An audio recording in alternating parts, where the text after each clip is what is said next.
So let's talk about some other myths that are out there. One is, I've heard that 15,000 people have died from the COVID-19 vaccine. Is this really true? Well, this is another example of taking information, changing it, or misunderstanding it, because really the difference here is one word, the word from to after. And is it true 15-ish thousand people have died after getting the COVID-19 vaccine? Yes, it's true. So let me explain that a little bit.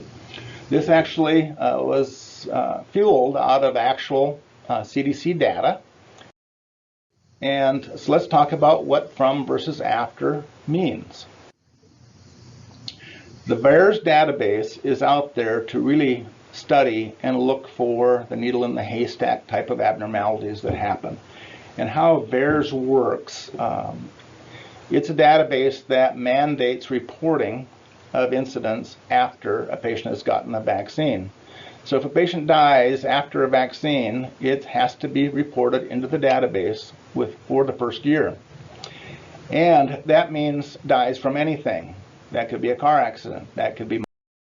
And what you really got to think about is what happens every day in America. About 8,000 people die. We have multiple things diagnosed every day in the United States, and 8,000 people die on a typical day. So there's a background death rate. So dying after having received the vaccine doesn't necessarily mean you died from the vaccine. In fact, if you took the general population and asked how many died within a year of going on their Caribbean vacation, you're going to have a rate of deaths, or how many died after having their primary care doctor visit for their annual exam.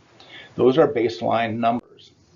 So what they're really comparing is comparing that background from a vaccinated group to an unvaccinated group to see if there's any difference. So when someone states 15,000 people died, in fact it would be higher now, or it should be higher now, after having received a vaccine in the past year, you expect that background rate to be there. It should be the same, statistically the same as the unvaccinated group. If not, that's going to warrant a close look into all of those deaths. So that's how real information is twisted to put forth a political agenda.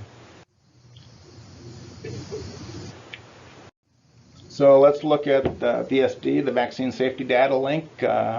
There's about 12 million people in this group. This is a set number of health systems around the United States that pulled together with the CDC to look at this.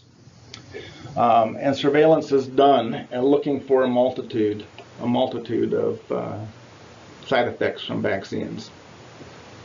And here they looked at multiple things, and it's small. I'm just going to read off a few things. They're looking at things like how many people have MIs, how many people have Guillain-Barré, how many people get Kawasaki's disease, how many people have a stroke, how many people have thrombosis. They're looking at a large number of potential side effects in patients receiving the vaccine versus those that don't receive the vaccine. This is another study. Looks at, let me go back to that.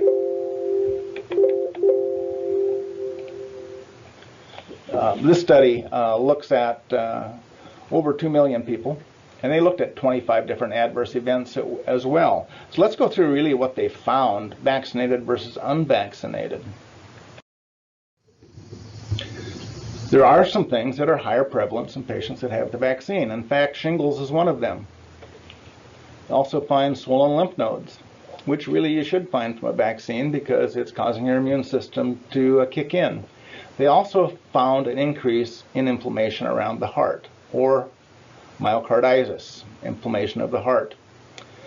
But remember, we're not comparing not getting the vaccine to getting the vaccine. We're comparing getting the vaccine to getting the virus. So what do you find in people that got sick from the virus when you're comparing people with the virus versus people that did not get the virus? So you're comparing, in both cases, sick people or vaccinated people to people that had neither the vaccine nor the virus. Those with the virus also had swelling of the heart or myocarditis, But you also saw heart attacks. You also see blood clots. You also see blood clots in the legs or DVT. You see cardiac arrhythmias. You see kidney injury. You see inflammation around the heart, which is pericarditis. I can tell you I've diagnosed now many cases of pulmonary embolism in patients just a week or 2 or 3 out from having COVID. It is very prevalent post-COVID-19. So again, we're not comparing getting the virus or getting the vaccine and not getting the vaccine. We're comparing getting the vaccine or the virus.